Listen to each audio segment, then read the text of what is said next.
On profite de ces quelques minutes avant une seconde pause musicale, seconde intermède, pour proposer, auditeurs et auditrices, une petite rétro de ce que vous auriez manqué, de ce qu'on ne vous aurait pas dit sur les vacances de Noël, notamment à la fin d'année 2023. Comment s'est fini 2023 ou comment a débuté 2024 ? Tout ce qu'on ne vous a pas dit. Petite sélection faite d'infos par-ci, par-là. Certaines qui ne vont pas pouvoir être évoquées par manque de temps, mais je le disais en rigolant tout à l'heure, je ne sais pas, mais je crois que c'est hors antenne, c'était à propos des fléchettes. Est-ce que vous avez suivi autour de la table un peu cet engouement des fléchettes ? Moi je le suis, quand je dis cet engouement, moi tous les ans je regarde les fléchettes, à ce moment-là, je regarde les championnats du monde, je le vois l'engouement, je ne sais pas si vous suiviez déjà avant. T'en avais parlé parce que j'avais pris part à la dernière émission de 2023. Waouh ! Par rapport à Thibaut Picol. Non, Thibaut. Oh le lapsus. Thibaut Tricol. Tricol. Ah ouais. Non mais c'est normal. À cette heure-là, Non mais on lui en veut pas. ça va, j'avais le prénom. J'avais le prénom. Thibaut Picol. Oh, C'est l'image des joueurs de Mais là, fléchettes. mais tu sais, ça me donne envie de créer un Excuse-moi, Thibaut. bêtisier. Ça Oui. va être la première séquence du bêtisier, je pense, de l'année 2024. Il faut que je me le note quelque Voilà, part. il faut ça. Thibaut Voilà. Picol, tous les lapsus, mais surtout qu'on parle des fléchettes, on parle si vous avez, même à ceux qui nous écoutent, si vous n'avez jamais vu les championnats du monde de fléchettes, regardez l'ambiance dans la salle, regardez le public, C'est exceptionnel. C'est exceptionnel. À Et en faire pâlir des clubs de Ligue 1. hein. prenez tous les bancs de pique-nique d'un parc d'attractions, vous les mettez tous en rangée comme ça et vous alignez des milliers de personnes qui, à la moindre fléchette qui va dans le mille, boivent une pinte de bière. C'est 10 pubs réunis dans une seule salle. Régalade. En tout cas, cette année, là, donc, du 15 janvier au 3 décembre, c'était la 31e édition, c'était les 30 ans des championnats du monde de fléchettes. Tu le disais juste avant qu'on ne parte en vacances, on l'a dit dans la dernière émission, c'est Thibaut Tricol, le Français, qui gagnait son premier tour aux mondiaux, qui était donc le premier Français de l'histoire à remporter un match aux mondiaux. Et il s'est malheureusement fait éliminer le tour suivant par le 8e mondial Rob Cross, l'anglais. Mais surtout, c'est peut-être que vous avez vu autour de cet événement-là, de cet engouement-là, le finaliste de cette édition-là, qui n'est d'autre que Luke Littler, un jeune anglais de 16 ans seulement, plus jeune finaliste de la compétition et qui a créé un engouement fou autour de lui, qui a bondi, qui a gagné 650 000 abonnés sur Instagram. Enfin, c'est phénoménal. Tous les Anglais, tout d'un coup, se sont pris d'émerveillement pour lui. On rappelle un garçon de 16 ans qui ne s'entraîne qu'une demi-heure par jour parce qu'il ne faut pas pousser, parce que j'ai besoin de manger mon kebab, de faire ma sieste et de jouer à la Xbox. On est quand même sur un champion. Il y a que dans les fléchettes. de vie remarquable. Il n'y a que dans les fléchettes où un champion peut se targuer ou un vice-champion en l'occurrence peut se targuer d'avoir ce train de vie là quand même. Bon voilà quoi en tout cas. Donc ce petit événement là, ces championnats du monde de fléchettes qui ont fait parler d'eux, notamment grâce aux Français, grâce à ce jeune crack. Pour ce qui est un peu plus logique des sports d'hiver, on va parler un peu ski alpin aussi, avec des belles petites semaines de vacances pour nos Français. On remonte d'abord au 22 décembre dernier sur le slalom de Madonna en Italie. Non, on ne parle pas de la chanteuse Gaëtan. Clément Noël a signé le deuxième temps derrière l'Autrichien Marco Schwarz. Donc premier podium pour les Français à ce moment-là de la saison. Et encore mieux, une semaine après, le 28 décembre à Bormio. Et la victoire de Cyprien Sarrazin, le Français, sur la descente devant Monsieur Marco Odermatt pour 9 centièmes. Première victoire tricolore là-bas depuis Luc Alphand en 1996. Première descente remportée depuis Adrien Théo en 2015, c'était à Santa Caterina. Est-ce que vous pensez qu'elle peut avoir un poids historiquement, cette victoire-là, cette descente de Cyprien Sarrazin ? Oui. C'est clair, sur une descente très très compliquée. D'ailleurs, tu parlais de Marco Schwarz. D'ailleurs, il a chuté à cette descente-là et je crois que même la saison est finie pour lui. Ça pose des questions en plus sur la rivalité qu'il avait avec Marco Odermatt. Mais oui, c'est vrai, ça va avoir une résonance, cette belle victoire pour Cyprien. Tu l'as dit, c'est premier Français depuis du coup 27 ans à peu près. Si je dis pas de bêtises. 96. Et donc voilà, en plus je crois il a été élu en décembre meilleur sportif des Hautes-Alpes. Donc tu vois, et en plus il y a la nomination qui va avec. Donc c'est clairement, on le considère comme le futur des sports d'hiver. Comme le Français un peu qui va porter cette saison, j'espère, mais c'est une très belle victoire et ça s'annonce bien pour la suite en tout cas. En tout cas, si l'Italie lui réussit, les JO 2026 d'hiver pourront bien l'aider. Et pour la petite anecdote, sur cette même descente, il y avait un certain Nils Alphand, fils de Luc Alphand, né en 1996. Donc l'année de la victoire de son père à l'époque, la dernière descente d'un Français. C'est fou quand même. La vie est faite de coïncidences, La vie est folle. Allez, 2 petites infos. On va parler gardiens. On va d'abord parler gardiens de hand avec l'annonce de la retraite de Vincent Gérard. C'était le 20 décembre dernier.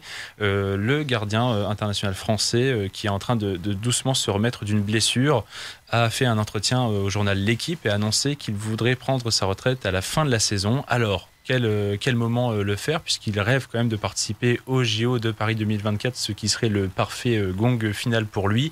On rappelle, gardien de 37 ans, c'est 150 sélections en équipe de France, c'est 20 ans de carrière au plus haut niveau dans des clubs notamment français, et en ce moment il est à Kiel en Allemagne où il est malheureusement blessé depuis l'avant-saison, et il a été champion olympique en 2021 à Tokyo, champion du monde 2017, champion d'Europe 2014 avec les Bleus, et notamment aussi vainqueur de la Ligue des Champions 2018 avec Montpellier.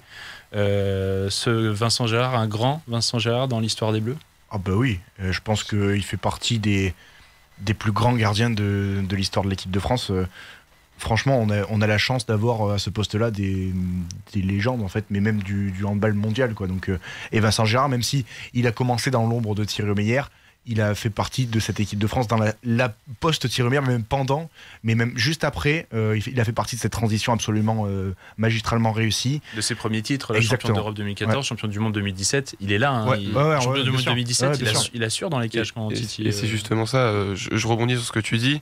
Ce passage de flambeau, il l'a assuré, il a honoré Thierry Omeyer. Moi, j'ai souvenir justement du championnat du monde là en 2017, où je crois qu'en phase de poule, il joue presque pas. Et puis c'est en demi-finale, je crois, face à la Suède, où Thierry Omeyer passe à côté de sa première mi-temps et il rentre et il nous fait une demi-finale extraordinaire. Et puis après face à la Norvège en finale, il joue la deuxième mi-temps complète et puis il ferme la boutique, il nous offre la finale en fait. Et donc je le rejoins totalement.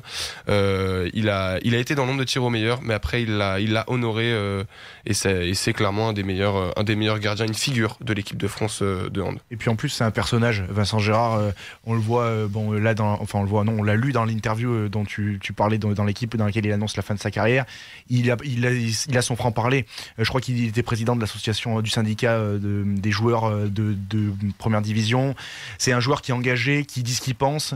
Il le dit clairement, il dit j'en ai marre de m'entraîner tout le temps, d'avoir des exigences qui sont déraisonnables pour moi sur l'entraînement, sur la préparation notamment. Et je trouve ça bien, en fait, tout simplement que le handball ait gardé aussi cette fraîcheur-là et ne soit pas rentré dans les carcans de professionnalisme, aussi de langue de bois et tout ça. Et Vincent Gérard incarne un peu ça, je trouve. On peut s'identifier aussi à quelqu'un comme ça, à un mec comme ça.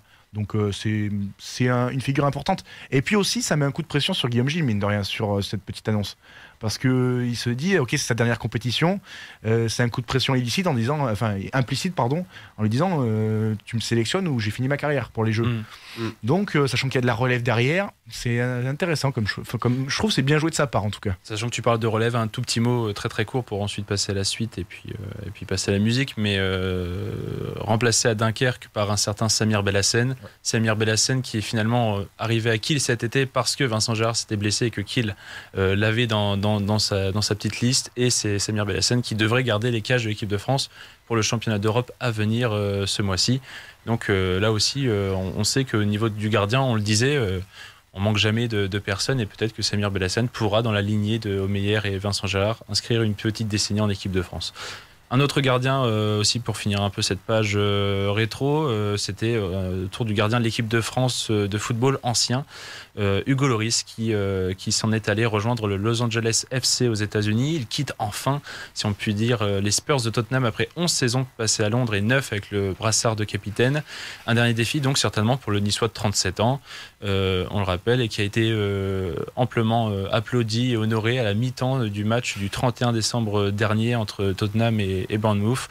Les supporters qui l'ont a priori bien gardé dans leur cœur malgré les 6 derniers mois un peu tortueux qu'il a pu vivre là-bas. Et un petit dernier mot quand même d'actualité plus locale cette fois, c'est la triste nouvelle de ces vacances. On parle de Sportica, la salle du BCM, du Gravelines Dunkerque, donc l'un des représentants nordistes en Betclic Elite. Cette salle qui a été ravagée par les flammes, c'était malheureusement lors du lundi de Noël. Un départ de feu qui a tout détruit sur son passage dans la salle qui reposait sur une charpente en bois. Ça n'a pas aidé. Et tous les clubs de France ont évidemment été touchés, ont apporté leur soutien. Et depuis, le BCM a repris l'entraînement dernièrement. C'était chez le voisin Loun Plage, équipe de National 1 qui postule peut-être même pour la Pro B. Voilà, mais sachez qu'il n'y a pas eu de victimes à déplorer. Donc c'est quand même une triste nouvelle, mais on parle que d'infrastructure en tout cas, mais c'est tout de même l'âme d'une salle. J'ai pas eu la chance encore, j'ai pas eu du coup du tout la chance d'aller à Sportica. Ouais. Je sais pas si c'est ton cas. Non, moi non plus.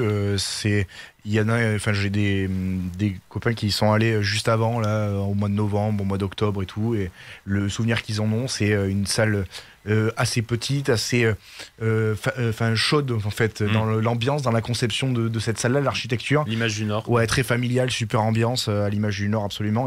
Mais au-delà de tout ça, c'est tous les souvenirs en fait, parce que il y a le terrain, le parking en lui-même, les tribunes, mais il y a aussi le clubhouse derrière, les salles de l'intendant, donc tous les souvenirs, tous les maillots, tous les fanions, tous les cadres, les photos d'équipe, oui, tout toute l'histoire du club qui était là-dedans. C'est toute l'histoire d'un club, parce que il y a certes les archives maintenant numériques, mais il y a toutes les archives à l'ancienne, papier évidemment, et c'est tout ça qui est encore plus triste. Et puis financièrement, ça va être compliqué pour un club qui est énormément en difficulté cette saison en Betclic.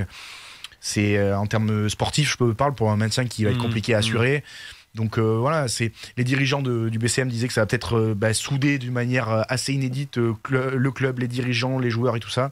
On espère pour eux. En tout cas, ça serait franchement chouette qu'ils arrivent à se maintenir en première division.